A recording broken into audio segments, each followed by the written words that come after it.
part of the whole principle of the Olympism is universality, so you can have it in different places. My concern right now is that when you see the global warming or the climate change that's happening, impacting the world, there are going to be fewer and fewer countries that can safely host these games.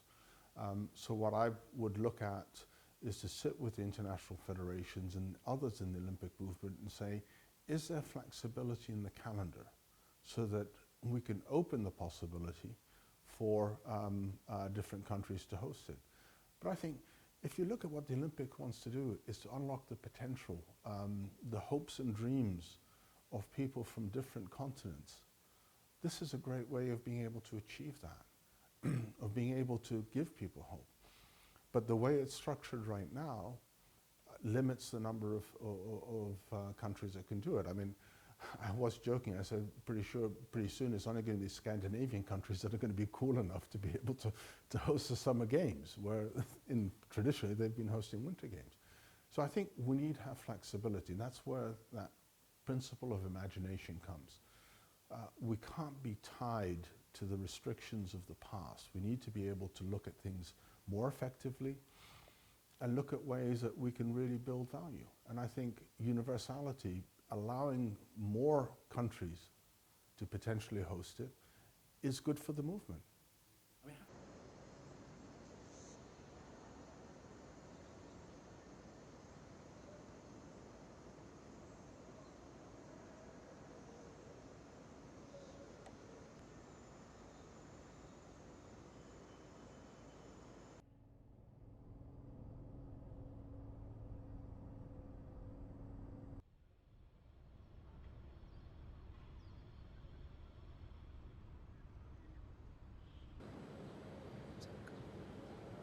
أنا لازم في اسمها تهويات ركز على This is, I think this is whatever the country is building for. It is that springboard. The Middle East to step up and host an Olympic? I think it would be great. I think it's an area that hasn't been able to really capitalize on looking at hosting these events. I mean, you're seeing more and more events that are being hosted in the Middle East. So it shows that we have the capability of doing it.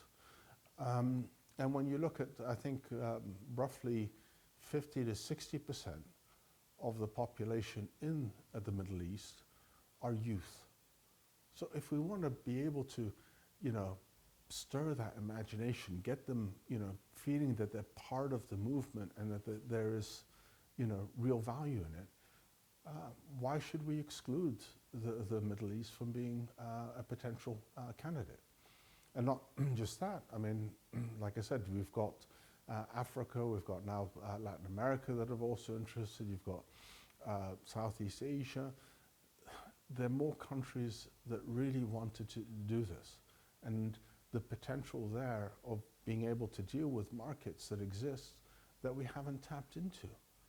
And I think when you look at the role of Olympism, the bringing people together, of maximizing the benefit of sports, of teaching values of respect, of teaching values of friendship, excellence, all of those are things that should be applied across the world, not necessarily restricted to certain areas. We saw yesterday. Maybe we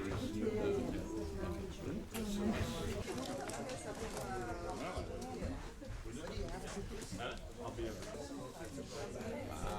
equal. Not enough delegation or powers given to the members. Is that the stance that you agree with? I can understand that perspective. I mean, that's why one of the things that I'm looking to do, one of the pillars I have is inclusion. We need to include, we've got some very smart people in the IOC, whether they're business leaders, sport leaders, leaders in entertainment, athletes as well. And I sometimes feel we're not capitalizing enough on that shared global experience. And we're not necessarily including them in that part of the decision making. Like I said, I've been on the executive board for the last 5 years, and I understand the debate that's going on there.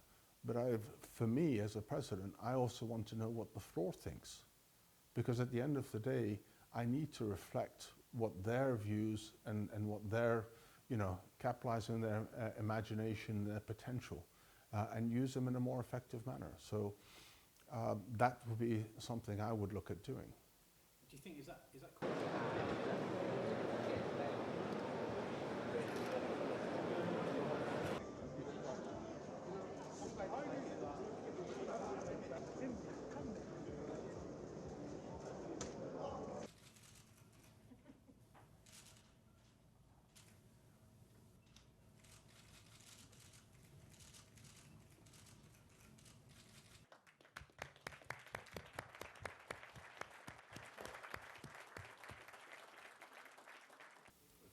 moved on in the last couple of years? I think what we need to do, I know we've had top sponsors in the past. What we need to do is not have them as sponsors, but they really need to be partners with the International Olympic Committee. And I think this is a really critical step. They need to feel that there is value being associated with Olympic movement, and to use their power and their influence as well to increase the work at the grassroots level, so that other NOCs, National Olympic Committees around the world can actually benefit from those relationships. And I think this is a potential that hasn't been effectively unlocked. And like I said, I don't want to be a customer, producer type relationship. We really need to build a partnership that is strong, that is based on those common values. So in your eyes, what's the difference between a sponsor? Sport is a necessity. It's not a luxury. It has to be part of the global world. We have a saying in Arabic, العقل السليم بالجسم السليم, which roughly translated is, the brilliant mind in a healthy body. And it has to, we need to look at that balance. So sports, to me, should be a necessity because of all that it does, all it can contribute, whether we're looking at health, whether we're looking in terms of development, whether we're looking at in terms of contribution, the unity that we get from it, the inclusion, the respect, all of those elements should be something we should be teaching our children. So what I would like to see as my legacy is that the recognition globally that sports is a necessity, it's not a luxury.